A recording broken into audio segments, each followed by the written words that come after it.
The 11-game skid is finally over. Now what? Today on Locked On A's.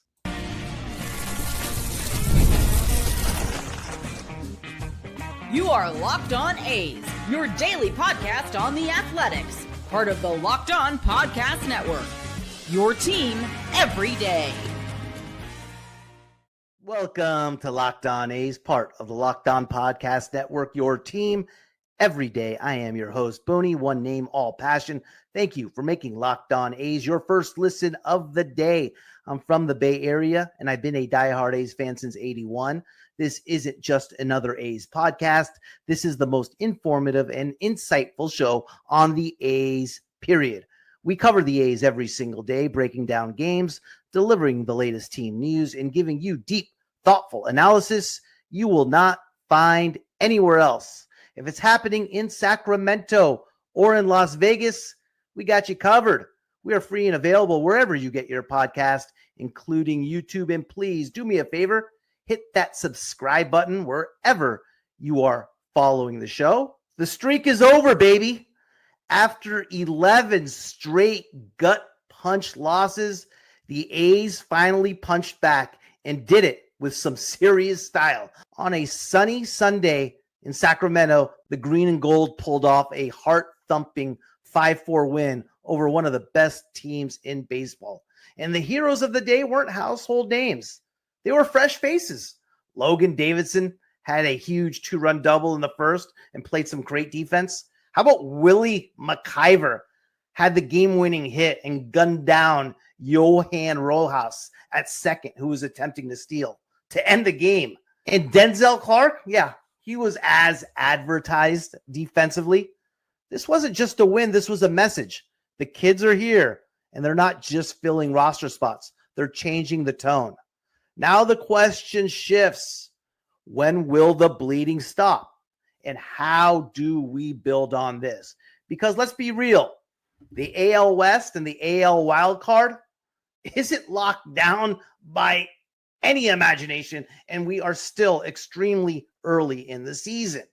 There's plenty of time. And if the A's can stack some momentum behind this breakthrough, the schedule lightens up. And if the energy these call-ups brought can ripple through the clubhouse, don't be surprised if the A's start climbing. We are breaking it all down, how this team turns one electric win into a much-needed run, and why this might have been the turning point in a season that's far from over. Let's get into it. Guys, Tuesday, May 13th.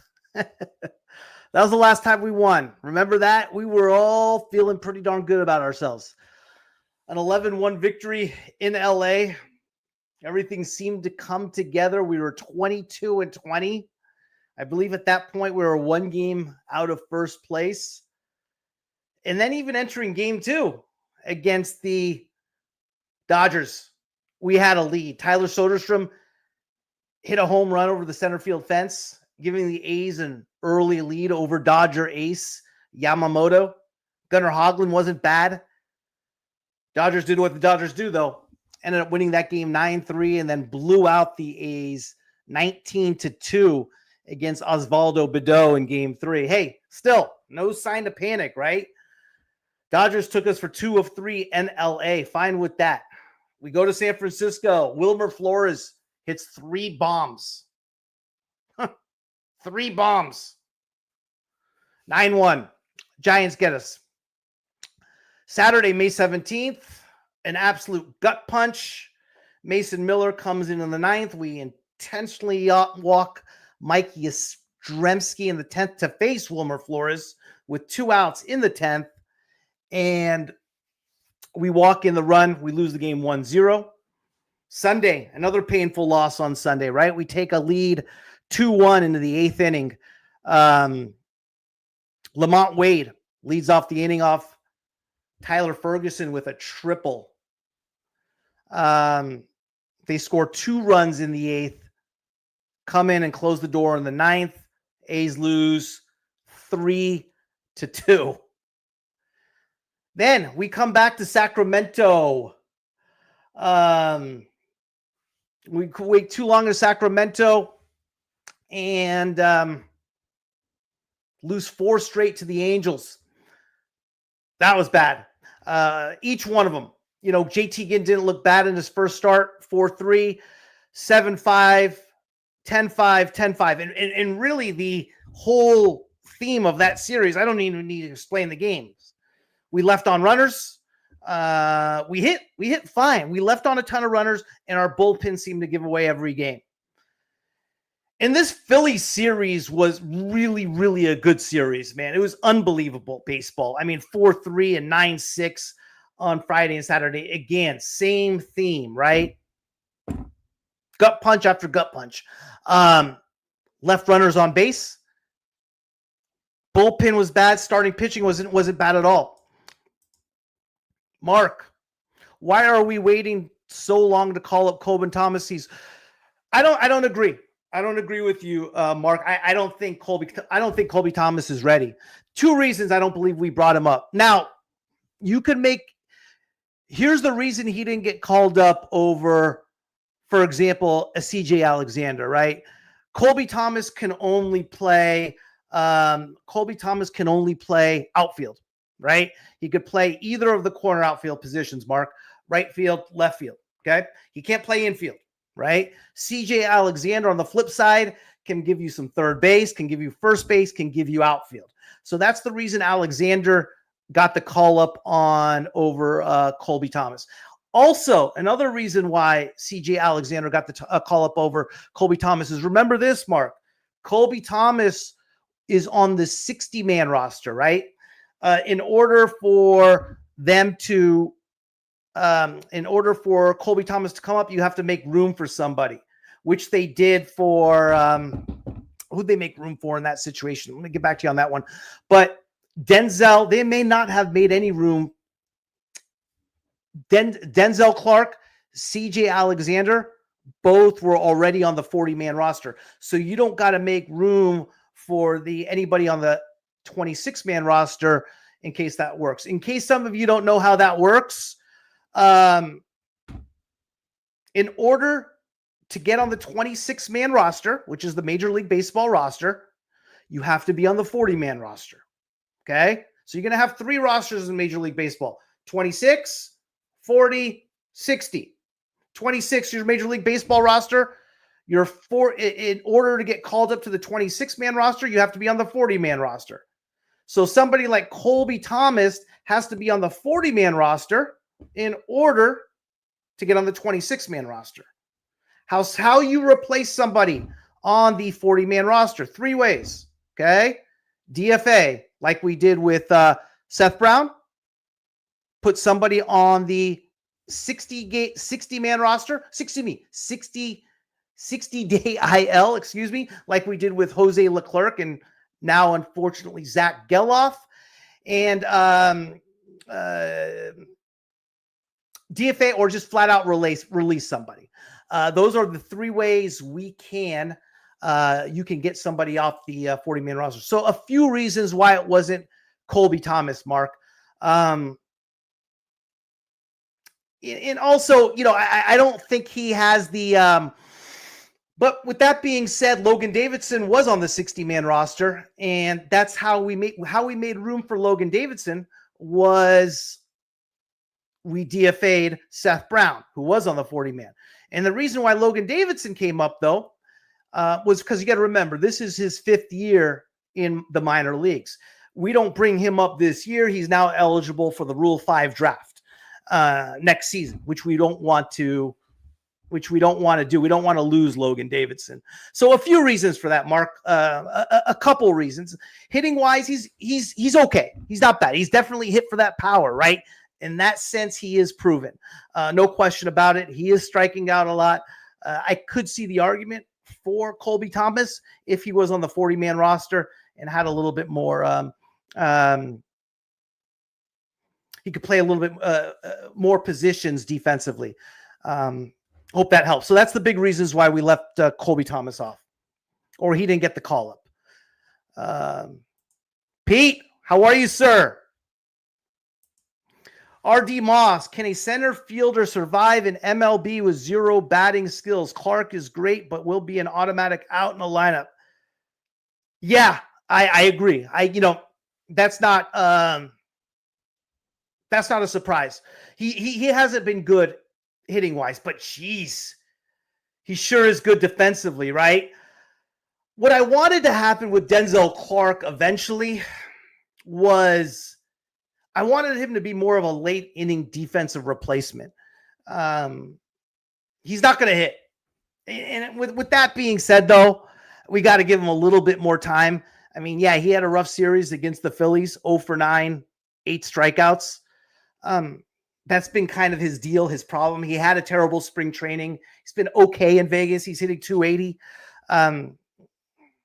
That's his deal. That's his gig. He needs to get better at that. With that being said, it's not like it's a tough weekend to open up your major league career going against Zach Wheeler, arguably the best pitcher in baseball, Jesus Luzardo, and Christopher Sanchez. That's not easy. So I don't think we could judge him on that quite yet. I mean, you're talking about 3 pretty damn good pitchers. And for the most part, I felt that he had good at-bats. I was surprised at his at-bats. I thought he got a couple bad calls. Was it against on Friday against Wheeler, where they called a couple balls that called him out on strikes where I felt that were balls? Yeah, so Wheeler's going to get those calls. RD, Kotze woke up. Do you think he's hearing footsteps on ownership? I don't think so, RD. I don't think Kotze's going anywhere. He signed the extension. He's going to be there for 3 years, no matter what we think. There's no way where Fisher's going to give him that money and then go hire another manager going into Vegas. No, but I hear you. The case for, hey, how are you, sir? Doing the Lord's work on a holiday. Yeah, right. Jacob Wilson, second. Is he second now? I know he was up there. I didn't realize he was second now. I haven't looked at. I've been too consumed with the number 11 and 12, right? That's the average I've been working with. Thanks for the insight, Booney. Just will take anything until Law Dog gets his act together this season. He's starting to, right? He's starting to get better. Mark, he's starting to play a little bit better. What do we see of him? 5 for 13 against Philly, man. 5 for 13 against Philly, against 2 brutal left-handers, 3 brutal pitchers. He had 2 doubles. He had 3 doubles, a triple, big hits. Jeez, he had it going. So did Rooker. Rooker was 5 for 12. We were hitting, man. Those guys are starting to play a little bit of a sense of urgency. 100%. I loved it. Say, Booney, this is Antonio, Tony, Ray Harvey, reporter up here in Sacramento covering the A's. I appreciate your show, brother, man. Hey, Antonio, Ray Harvey, thank you so much, man. Means the world, brother. It was great to get that one in Sacto yesterday, man. I tell you, guys, that series, granted, having lost 10 and 11 in a row, being against the Phillies on Friday and Saturday, really overshadowed how special of a series that was. That was some unbelievable high-level baseball. Every game. That series was something else. It was awesome. Pitching depth is a massive issue. So here's what I got to say on the flip side of that, radio. All right, here's what we got as far as our bullpen. I agree with you with our top end guys. Mitch Spence, who should only be there in long relief. Anthony Maldonado, I don't like too much. I like our high leverage guys. I'm going to stick with those guys, right? Tyler Ferguson, Mason Miller, Grant Holman, Hogan Harris even is starting to pitch a little bit better as far as the lefty type of specialist. Otanez needs to get a little bit better, right? But you really look at just one outing from Ferguson and Holman each, maybe 2 outings for Ferguson. They've been lights out, man. They've been lights out. So In Miller too, right? But what are you going to do? You're going to ride or die with Mason Miller. I mean, there's not a whole lot you're going to do there. So Ohtani needs to get things going. He was one of our big high leverage guys last year. And, you know, he's still coming off the IL. It's early. I get it. But, yeah, bullpen killed us over the streak. Killed us.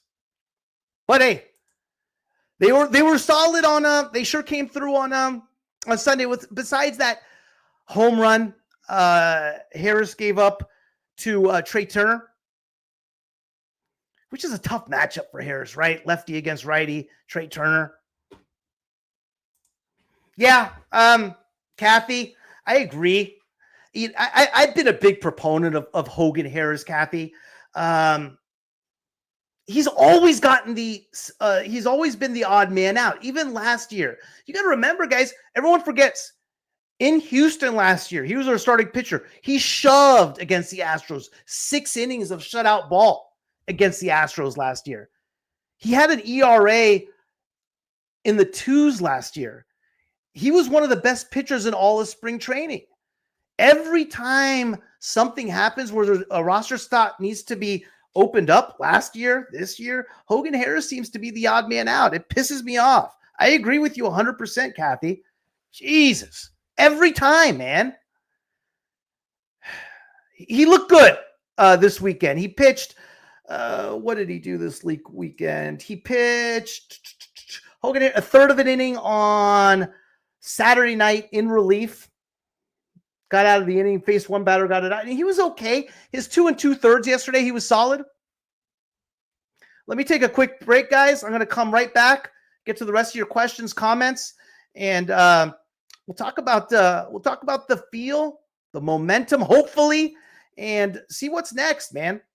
Hang tight. Be back in a sec. The NBA playoffs are absolutely cooking. We are talking about buzzer beaters, monster dunks, and enough drama to put cable TV out of business. Every night, somebody turns into a legend. And if you are watching all this chaos without a little action on the line, you're doing it wrong.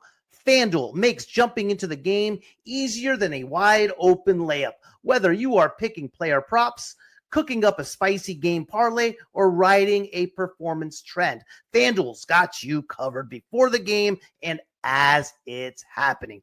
But let's talk baseball for a second. The A's are in Houston tomorrow night. Yes, you heard that right. And they're running headfirst into a buzzsaw named Hunter Brown for the Houston Astros. The A's are countering with lefty J.P. Sears, who has struggled as of late, and I say he is due to have a great outing. This one screams old school pitchers duel. Think 1-0 final and think 20 combined strikeouts. So here's the move. I'm tossing a $5 bet on under earned runs and over strikeouts for both aces. Why? Because it's fun, and because if it hits, FanDuel's handing me $200 in bonus bets. New to FanDuel? This is your moment. Go to FanDuel.com, drop your first $5 bet, and if it wins, boom, $200 in bonus bets. No brainer. Make every bucket, strikeout, and buzzer beater count. FanDuel, official sports betting partner of the NBA.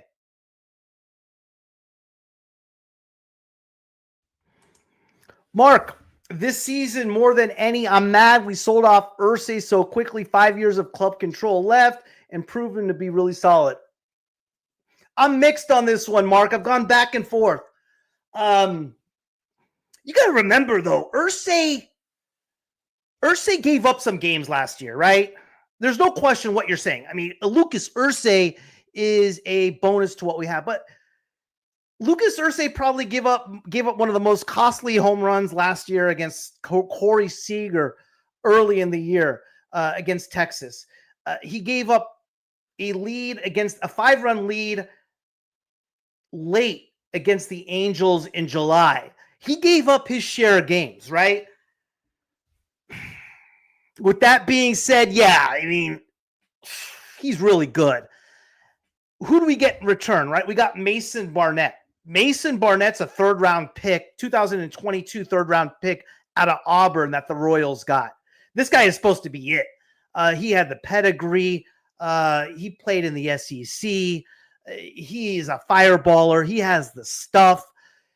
There was a lot of people that thought he was going to make the opening day roster this year and possibly be in starting rotation. He had that type of filth. He hasn't been so good in AAA lately. 9 games started, 7.28 ERA. Commands a big deal with him. So I go back and forth with this one, Mark. It's easy to say it now, right? And at the time we made the trade, I didn't like it. And then I was like, okay, well, Mason Barnett's really, really good, a great prospect. So then I liked it. But now I'm like, same as you, it'd really be really nice to have Lucas Ursay. So, I don't know. Yeah, you're right, though.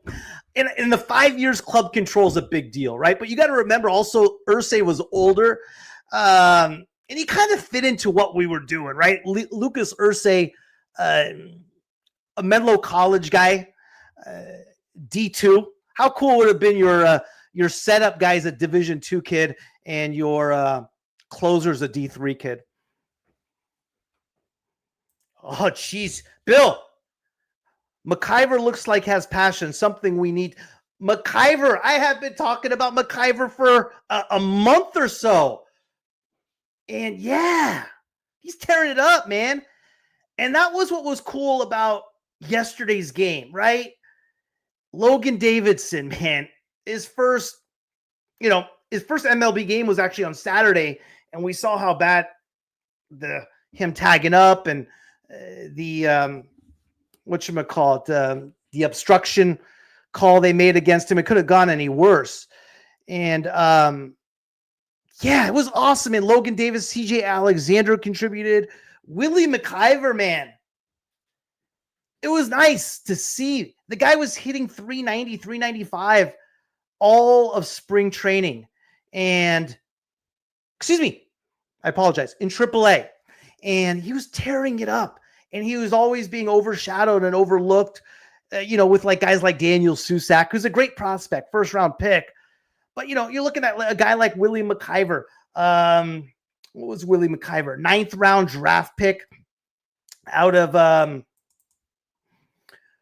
Willie MacIver, 2018, 9th-round pick out of Washington. I mean, he's paid his dues, man. And it's nice to see him come through the way he has, man. Oh, Bill, I appreciate that. I'm going to get back to that on life's gotten in the way, work a little bit. Got to, unfortunately, the old Locked On A's pays less than the Fisher, so, but no, yeah, work's gotten in the way a little bit as far as doing that. But I hope to get back on it. I know I won't be here tomorrow, Wednesday for sure. And then I hope I'm traveling on Thursday. But I'm hoping I'm going to try to do some shows on the road when I'm on the road. But I appreciate that. But I miss doing it, man. I miss seeing you guys and talking some A's baseball. And it's nice to have a little bit of a positive type of mood here going on, right? So yeah, it was nice to see the call-ups do something. It was a nice shakeup, right? What now? Right? What now? What's the deal now? Do things change? Does a one win change anything? I don't know. It was I see Urias, Miller, and Andahar being traded. I don't disagree with that. I don't disagree with that at all, Bill. I don't disagree with that at all. I think out of those three, yeah, you're looking at some pretty darn good value. You're still looking at Mason Miller being an absolute legitimate high-end closer for a team that needs it. Andahar is hitting well over 300, a proven right-handed bat. And Luis Urias, yeah, I can see that, Bill. I could see that as well. I wouldn't mind it either. I wouldn't mind. Not that I don't like them, but I am saying we need to get better as a team. In order to do something, I think those three bring the most value to this squad with Geloff coming back, right? Well, he's on the 60-day IL now. I don't know how long he's going to be out. But again, I don't think second base is going to be a big deal. Rick, I hope Clarke isn't Kristen Pacheco, and I hope Davidson is for real. Clarke, here's Denzel is it defensively. He is it defensively. Like he is, I'll even go this far. He is platinum glove defensively now. He is that good. He is Dalton Varsho good as far as defense. Like I'm talking best defensive player in all of baseball. Type good. On the flip side of that coin, 160, 170, and I'll take it. He's not there yet offensively. He's overmatched. He's just not there. But here's the deal with him offensively, though, guys. If that 160 or 170 is like, who's also like that is like Siri, right? Jose Siri with the Mets now. He played with Tampa Bay. He couldn't hit, but every time he got on base, he made something happen. And I see that being the deal with Denzel.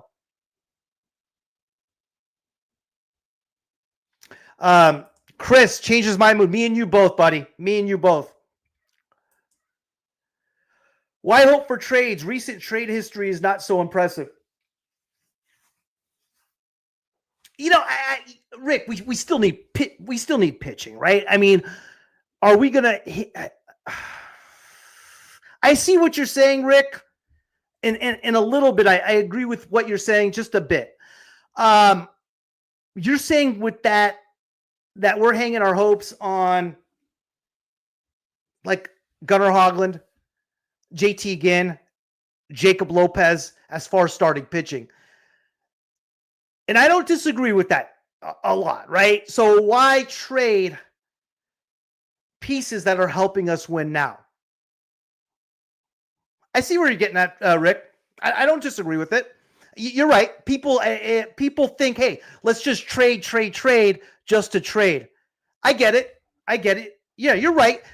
Jacob Lopez was phenomenal against an unbelievable Philly lineup on Friday. Can he keep that going? I don't think Gunnar Hoglund's numbers do him justice. I think he's way better of a pitcher than a 5.5 ERA. And I like what JT Ginn's done while he's been there. He hasn't been healthy. So I don't disagree entirely with what you're saying. Is Clarke good at running bases? We haven't really seen enough of it, right, RD? He stole 7 bases in AAA Vegas. It's okay.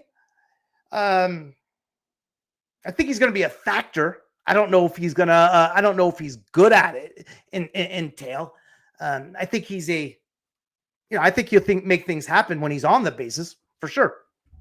Is it enough to overcome? I think the bottom line is your question you're getting at is it enough to overcome a 150, 160, 170 batting average?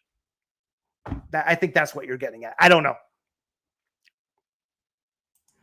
Oh, 1,000%, Bill. Will I do a 2025 A's mock draft show? Yeah, I plan on doing it. We have a locked on draft draft guy who's all into college baseball and all that stuff for sure. I love the draft.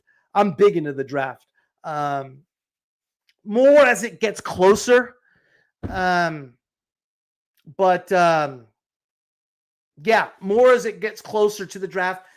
I wish college baseball was got a little bit more time, right? Got a little bit more attention.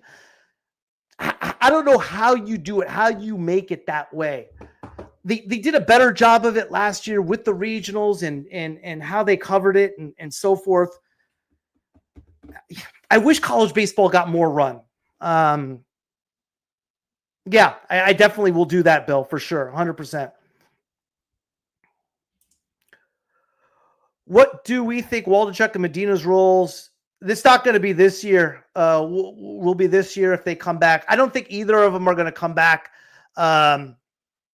this year, Bill. Unfortunately, I just don't.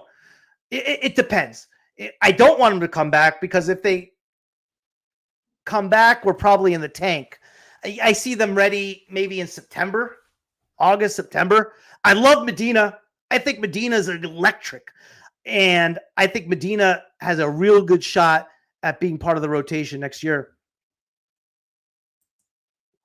Did JJ and Muncy blow their shot, or do you see them sharpening their skills in AAA? I don't think Muncy blew his shot at all, RD. I think the plan was always was this always to be Muncy's deal, right? I don't think he would have to have torn it up. I don't think Muncy was ever ready. And with regard to JJ, you know, in anything else, if you lose your spot, it's somebody else's spot until they lose it, right? So JJ is going to have to tear it up in AAA, and somebody else isn't doing so well in the big leagues, whether that's Denzel, whether that's Davidson, whether that's CJ. Yeah, I don't know. I'm rooting for JJ. You know, that's the thing with JJ, right? Davidson, Clarke, and Alexander can't get, this year at least, cannot get to JJ's ceiling. JJ did this in the first half last year.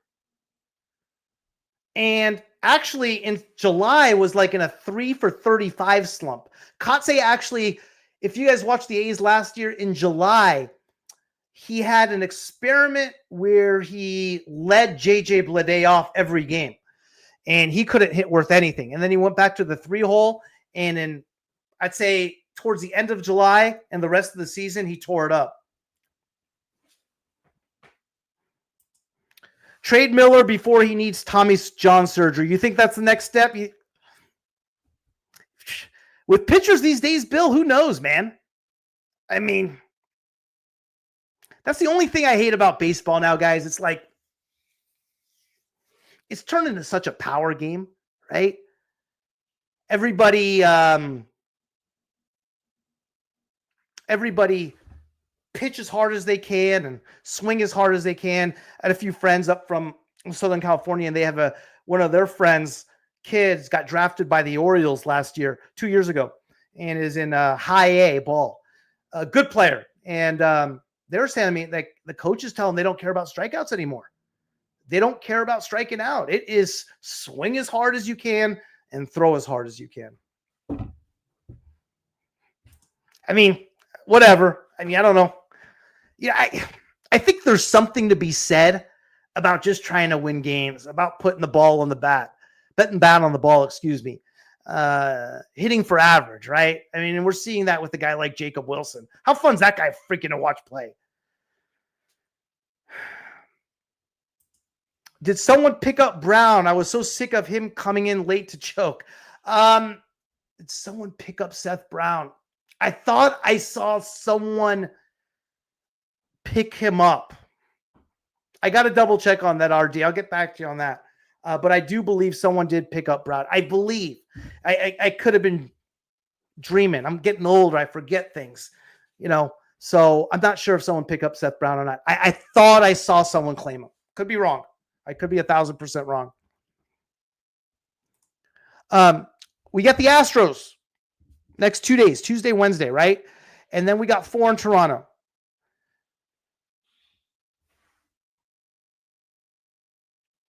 Kathy, Brown, he did clear waivers, and it's up to him now. Okay. Thank you, Kathy. Appreciate it. 2 against the Astros, 4 in Toronto. Guys, I'm done making predictions, man. I'm done trying to figure out the next 10 games or 12 games or 20 games, or forget it. I don't know.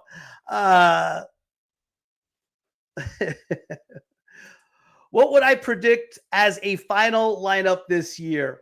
A final lineup this year. If I had to pick an ideal lineup for the A's, it'd be Soderstrom in left. I'm you guys aren't going to agree with this one, but in order for the A's to maximize their wins, we have to have a JJ Bleday playing well. We just do. It would JJ Bleday in center. It would be a Lawrence Butler in right. It's going to be a Nick Kurtz at first. Right now, it's going to be a Luis Urias at second, a Jacob Wilson at short, a Miguel Andujar at third, Shea behind the plate. As far as hitting, I liked the lineup yesterday a lot, man. I liked Wilson. I liked Rooker getting back to his 2 spot. I like Soderstrom in the 3 hole. I like I want to see Kurtz in the 4 hole against righties. And I want to see Andujar in the 4 hole against lefties. I want to see Langoliers in the 5 hole. I want to see that Kurtz Andujar deal again, whoever's switching up. 7th, I would love to see a JJ Bleday batting 7th. Excuse me. I left off Butler. Butler in the 6th spot. Andujar, again, depending on righty lefty, right? Butler either 6 or 7. Andujar, Kurtz either 7 or 4, depending on lefty righty. And then Urias 8. And who am I leaving off? No, Bleday 8, Urias 9. That would be my perfect lineup. I like Bobby Crosby. Bobby Crosby should be our next manager. Thoughts? I love Bobby Crosby, man. I think he gets it. Bill, we got KOTS signed for 3 years, man. He isn't going anywhere. It was nice to see him have some fire yesterday, man. I don't know if he's the answer. We'll see. It was nice to see that from him yesterday. It was nice to see that from him yesterday, for sure. I love the fire. I loved him getting tossed out of the game. It symbolized everything that was going on, and I think it sent a message to the team as well. I thought that was huge. I liked it a lot. Got me a little bit, and something I was looking for. So we'll see. Predicting the A's All-Star this year is the only one.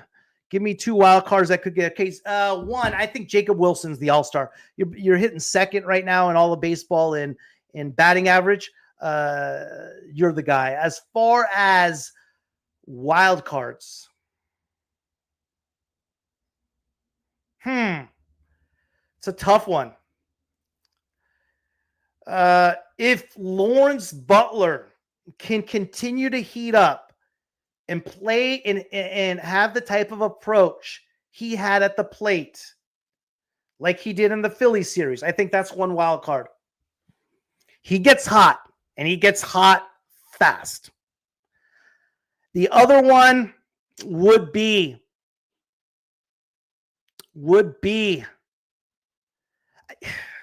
I'll give you 3. I'm going to go Lawrence Butler, Rooker. And the reason I say those 2 is because when they get going, they get hot, and they get hot real fast. Can we have that same type of run and heat that we did in July or August last year now? If he stays consistent, the other one would be Miguel Andujar. I don't think anybody from the pitching side, I mean, even though Jeffrey Springs has looked so good as of late, but they've also looked so bad at home, man. So I don't think you can go in either one. Yeah, Bill, KOTS still, I know you hate hearing it, but KOTS is going to be there for 3 years. He's not going anywhere. There is no chance. Fisher is going to pay that guaranteed contract while getting somebody else. No chance. No chance. So I believe Wilson's going to play well, so he'll start over Witt. Doesn't the starters still go to the fans? Doesn't the fans still vote? Am I missing something in my age? Doesn't the fans still vote on the starters? Or is that different now? I mean, if the votes are first, no one's outvoting Witt. Forget about it. Unless I'm missing something there. I don't think so. My A's. I mean, Witt's. I love Jacob Wilson. We're talking about Bobby Witt. Right, you guys, one of the top, 3 players in all of baseball. He's pretty amazing, and I think he's having a hell of a year so far, isn't he? Or am I lost on that one? But hey, We got Houston, guys. Can we keep things going, man? I'm done. Like I said, I'm done predicting. We'll see what happens. Let's continue to play like with some passion. Did the shakeup? Did the young kids come up, make a difference? We'll see. The streak was going to eventually end. I like the way it did end. I like the fire that was brought. All that stuff was a lot of fun, man. I love Davidson contributing the way he did. MacIver. Jeez. I mean, this is how the A's are. This is who they are, right? I mean, the A's, when you really look at it, guys, the A's represent who we are, right? I mean, as individuals, what happens with us, right? We fall, we rise, we fall, we rise again. It's kind of like the A's franchise. So we'll see. We'll see what happens. I don't know if a split's good or the going three. I'm not doing that anymore. I'm not doing that anymore, man. I was feeling pretty freaking damn good about myself after game 1 in LA, and we would lose 11 in a row. So forget about it. I'm happy with the win. I'm happy they looked. I'm happy they competed. It was a lot of fun. Hopefully it's something they could build on. Hopefully the young guys bring some sort of momentum, bring some sort of energy this team needed.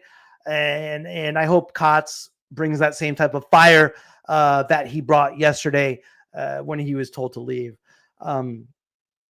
Yeah, it was a lot of fun, guys. Yesterday was a lot of fun. It was a hell of a baseball series. It was a good win, a great win.